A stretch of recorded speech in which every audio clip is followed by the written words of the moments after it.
Australia has officially said that they do not recognize Jerusalem as Israel's capital. A little bit on how rock throwing should be considered as terror attacks here in Israel. More terrorism in Samaria, and a speech that really shows Yair Lapid's true colors. I'm Justin, and this is the Israel Guys.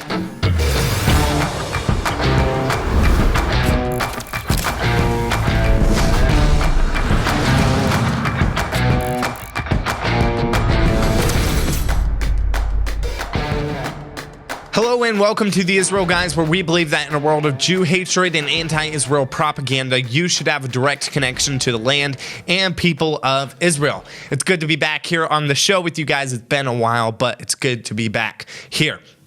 Make sure to like and subscribe. Also hit that notification bell so that you never miss an episode of the Israel Guys. We're coming at you 3 times a week, Monday, Wednesday, and Friday. Also, this video is sponsored by Blessed by Israel, and we'll talk about that later. So Australia has said that they canceled their recognition of Jerusalem as the capital of Israel. So yesterday, Australia's Foreign Minister, Penny Wong, said she thinks that the status of Jerusalem must be decided through peace talks between Israel and the Palestinians instead of unilateral decisions. Basically, they don't recognize Jerusalem as Israel's capital, to put it in blunt terms. She said, quote, "We will not support an approach that undermines a two-state solution. Australia's embassy has always been and remains in Tel Aviv." Talk about a slap in the face to Israel right there. And then she said, "I know this has caused conflict and distress in part of the Australian community, and today the government seeks to resolve that." What about the rest of the Australian community that's going to be pretty upset now, the supporters of Israel, the true supporters, they'll be upset that you're not moving it to Jerusalem? I guess they don't really care about them. Israeli Prime Minister Yair Lapid slammed Wong's announcement, saying, quote, "Given the way Australia reached its decision as a rushed response to a false media report, we can only hope that the Australian government is more serious in other matters." And then he said a really good statement. He said, quote, "Jerusalem is the eternal capital of Israel, and nothing will ever change that." I think that's the truest statement that Yair Lapid has ever made. Let me say that again. Jerusalem is the eternal capital of Israel, and nothing will ever change that. Israel's foreign ministry, they also blasted this decision, vowing to summon Australia's ambassador for a dressing down Tuesday. They said, quote, "Israel expresses its deep disappointment in the face of the Australian government's decision, which stems from short-sighted political considerations. Jerusalem has been the capital of the Jewish people for 3,000 years and will continue to be the eternal and united capital of Israel, regardless of this or that decision. Amen." Jerusalem, the mayor of Jerusalem, Moshe Leon, said he was, quote, "saddened by Australia's decision, as well as all of us should be saddened by this decision." He said, quote, "The United City of Jerusalem was and will continue to be the capital of Israel forever. Declarations like this do not advance anything and are of no benefit." That's right. We should be saddened by this decision, but really what Australia says doesn't matter, and they do not decide what city is the capital of Israel. We all know that Jerusalem is the eternal capital of Israel, and nothing will ever change that. Guys, I've seen comments all over the internet and even also on this channel that people are saying rock throwings are not terrorist attacks and they're not lethal, and that the IDF should not respond in such brute force to terrorist attacks. Well, we're going to talk about that. Rock throwings can be very lethal and very deadly. There have been very many tragic instances here in Israel we're going to talk about too here. So, just last week, a 17-year-old Jewish boy named Itamar was struck in the head by a rock and is sadly and now in very serious condition.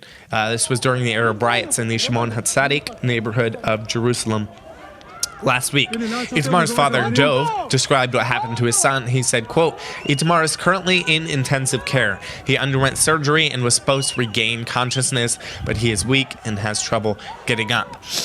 My son was hit by a stone that was thrown at his head and crushed his skull. There was intent and means. The only description is they tried to murder my son. So he went to visit a friend's sukkah, and some Arab teens showed up, and they basically surrounded the sukkah, and the Jewish boys came out, and then they started throwing rocks at them. And unfortunately, Itamar was hit in the head, and he was knocked over.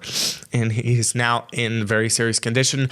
Continue to pray for his recovery and well-being. Also, you guys might remember the story of little Adele Biton.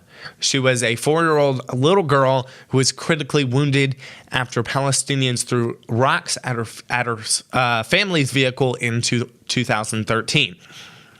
The incident in which Adele was injured occurred on March 14th, 2013, when rocks hurled at a car near Ariel caused it to swerve and smash into a truck, injuring 7 Israelis, including the then 2-year-old girl. Biton's 2 sisters and mother were seriously wounded in the attack. For 2 years, she was in very serious condition. Her mother said that she was never the same. She said that before she was a perfectly normal child, and then since then, for 2 years, she was never the same. And then on February 18th, 2015, she died. This is tragic, guys, and this was all from Iraq. As if this story wasn't bad enough, the terrorist who threw the rock at this little girl, he's now set to be released from prison. Adele's mother said in response to the terrorist being released, she said, quote, "This is not an issue of right or left, but a logical demand that someone who comes to kill will sit his punishment. The accused did not cease throwing stones until that cursed accident occurred." Guys, rocks can be deadly and lethal and should be treated as such, and they are by the IDF. Thankfully, they treat them as terrorist attacks. It's not just throwing a rock. It's the after effects. It's the effects that can happen from throwing a rock. It causes a vehicle to swerve, causes an accident as it did in this story. Thankfully, the IDF treats it as such.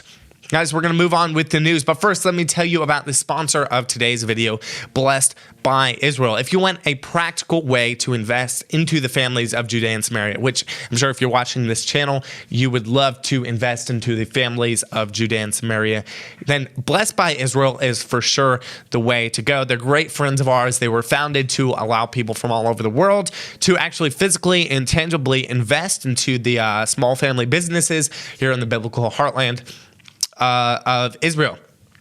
They sell all kinds of things from all over the heartland. People, these families that are making these things, and Blessed by Israel sells them.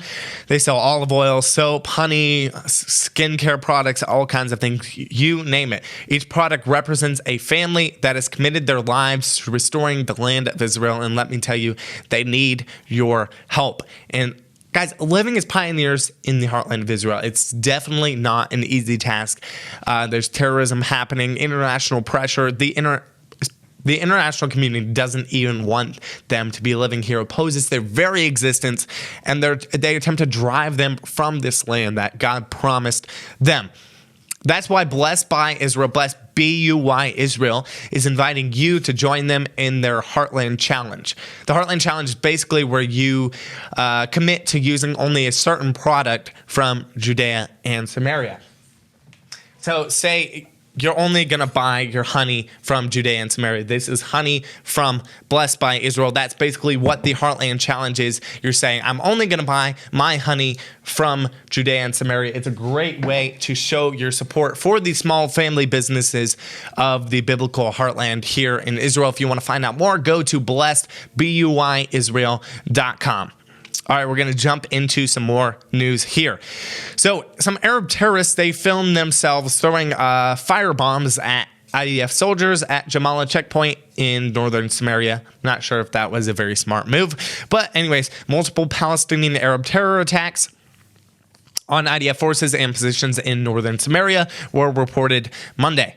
According to reports in Palestinian Arab media outlets, terrorists opened fire on IDF soldiers posted at the Salem checkpoint. And a similar attack took point near the Jalama checkpoint north of Jenin. In addition, as I said before, terrorists filmed themselves throwing explosive device at the IDF checkpoint near Jalama, and we'll play a video of that here.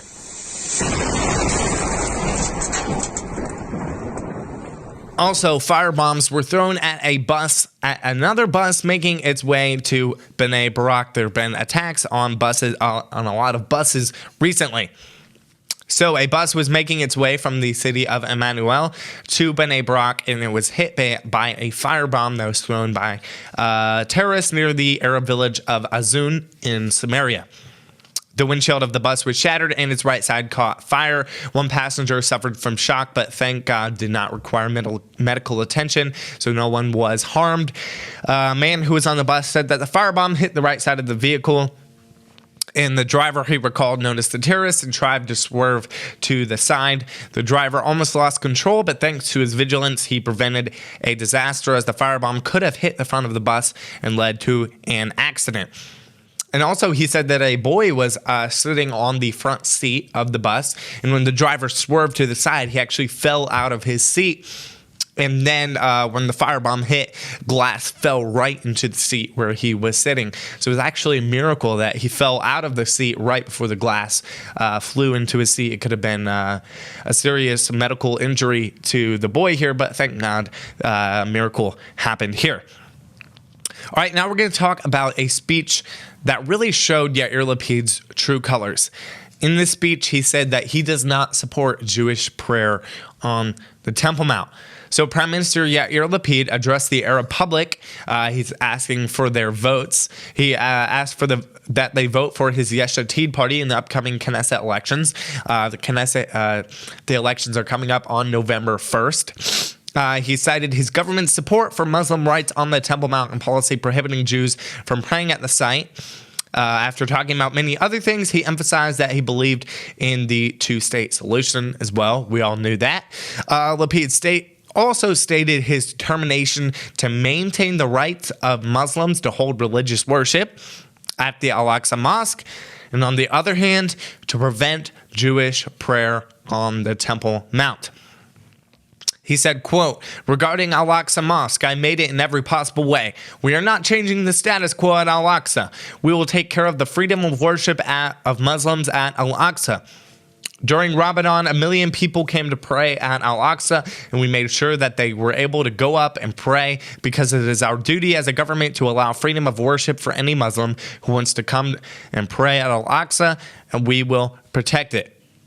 Wait a second. Since when is it the duty of the Israeli government to keep freedom of worship of Muslims on the Temple Mount? No one's stopping Muslims from praying on the Temple Mount. But he got worse in his speech. He went on to say, we allow Jewish visits.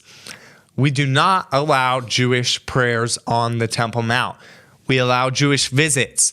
They visit. He wanted to make it very clear. Jews only visit. Jews do not pray on the Temple Mount. He said it is under supervision so that the status quo is not violated. The status quo is not violated. Why is Yair Lapid so scared of violating the status quo?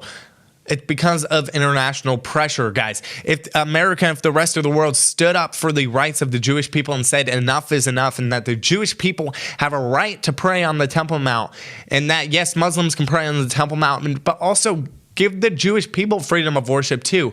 Why is it the duty of the Israeli government to keep freedom of worship for the Muslims, but only allow Jews to visit? This is absolutely ridiculous, guys. It's time that we stand up for the rights of the Jewish people on the Temple Mount, and it's time that the international community changes their tune on the Temple Mount.